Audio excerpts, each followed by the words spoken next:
راضی ہونے کی پہچان. ہمیں کبھی دل میں ٹینشن ہوتی ہے کہ اللہ ہم سے راضی ہے یا نہیں ہے. ہمیں کس طرح پتہ چلے گا کہ اللہ ہم سے راضی ہے یا ناراض ہے؟ محمد عیسیٰ صاحب کشمیر سے. بھائی اللہ نے قرآن میں بتا دیا ہے کہ اللہ کن سے خوش ہے. جن سے اللہ خوش ہوتا ہے ان پر کوئی خوف و غم نہیں ہوتا. تو اللہ نے بتایا کن سے خوش ہے. الا ان اولیاء اللہ لا خوف علیہم ولا هم یحزنون. اللہ کے جو ولی ہیں, اللہ کے جو دوست ہیں, ان پر کوئی خوف و غم نہیں ہوگا کیونکہ اللہ ان سے خوش ہے. اب اللہ کے ولی کون ہوتے ہیں؟ اللہ نے قرآن میں بتا دیا, الذین آمنوا وکانوا یتقون, جو ایمان لائے اور تقوی والی زندگی اختیار کی. ایمان کا مطلب جو قرآن نے ہمیں عقیدے بیان کیے ہیں, جو ہمارے بیسک عقائد ہیں, اللہ ہی مشکل کشا, اللہ ہی حاجت روا, تقدیر پر ایمان ہو, آخرت پر ایمان ہو, فرشتوں پر ایمان ہو, اور شرک نہ کرتے ہوں. یہ جو موٹے موٹے ایمانیات ہیں یہ. اور دوسرا وکانوا یتقون, اور وہ گناہوں سے بچتے تھے. تو کبیرہ گناہوں سے اجتناب کی توفیق اگر آپ کو مل رہی ہے, فرائض واجبات کی پابندی کی توفیق مل رہی ہے, تو اللہ کی رحمت سے پوری امید ہے. یہ اس کی علامت ہے, یہ اس کا ایک سائن ہے کہ اللہ آپ سے خوش ہے.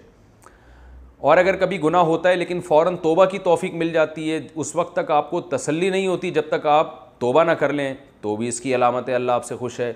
لیکن اگر معاملہ ایسا نہیں ہے, بلکہ آپ کبیرہ گناہ بھی کرتے ہیں, مثلا مرد ہے تو داڑھی کاٹتا ہے, عورت ہے پردہ نہیں کرتی ہے, یا فرض نماز آپ قضا کر دیتے ہیں جان بوجھ کر, یا چغلیاں غیبتیں کرتے ہیں, یا لوگوں کے پیسے لے جائیں تو پولیس سے بھی نہیں نکلوا سکتی آپ سے پیسے, آپ لوگوں سے جو معاہدے کرتے ہیں ان کو پورا نہیں کرتے.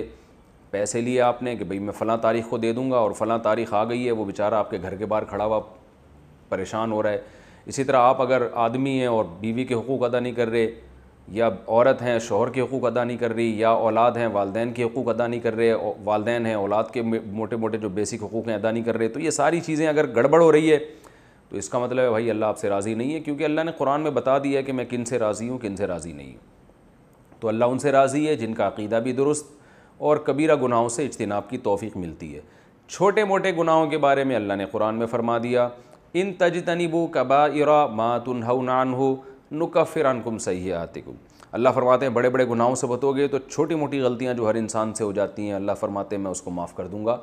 تو وہ بار بار نہ ہوں, بس کبھی کبھار ہو جاتی ہیں انسان سے, لیکن جو بڑے بڑے جرائم ہیں جن کو کبیرہ گناہ کہا جاتا ہے ان سے اجتناب کرنا فرض ہے. تو وہ اگر آپ کو توفیق مل رہی ہے تو اللہ سے امید ہے کہ انشاءاللہ اللہ آپ سے راضی ہوگا. باقی اس کی کوئی ایسی علامت نہیں ہے کہ جی وہ اللہ اگر راضی ہے تو اس کا مطلب پیسے بہت آ رہے ہیں اس کا مطلب اللہ راضی ہے. ایسا نہیں ہوتا. بعض دفعہ اللہ جن سے راضی ہوتا ہے ان کو پریشانیوں میں ڈال دیتا ہے اللہ تعالیٰ, اور بعض دفعہ خوشیوں بھی دے دیتا ہے اللہ تعالیٰ.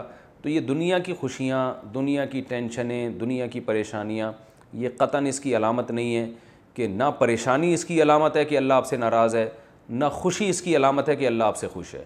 اللہ اعمال کو دیکھتا ہے. رسول اللہ صلی اللہ علیہ وسلم نے ارشاد فرمایا, ان اللہ لا ينظر الى صورکم ولا الى اموالکم ولکن ينظر الى اعمالکم. صحیح حدیث ہے.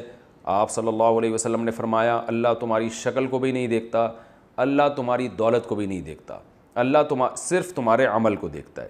اور الی قلوبکم بھی ہے کہ تمہارے دل کو دیکھتا ہے اور تمہارے عمل کو دیکھتا ہے.